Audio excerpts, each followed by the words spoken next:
పచ్చాని కొబ్బరికాయ వెచ్చాని నెయ్యిని పోసి కర్పూర ధూపం వేసి ఇష్టంగా ఇరుముడి కడతాం.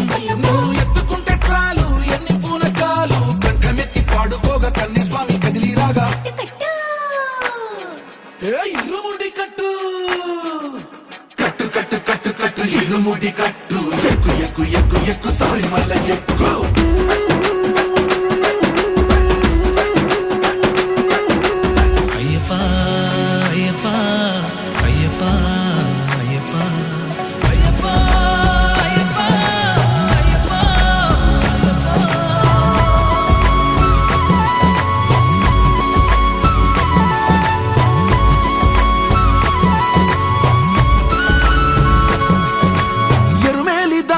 వస్తాం పంబలో నమూనకే వేస్తాం అప్పాచి మేడు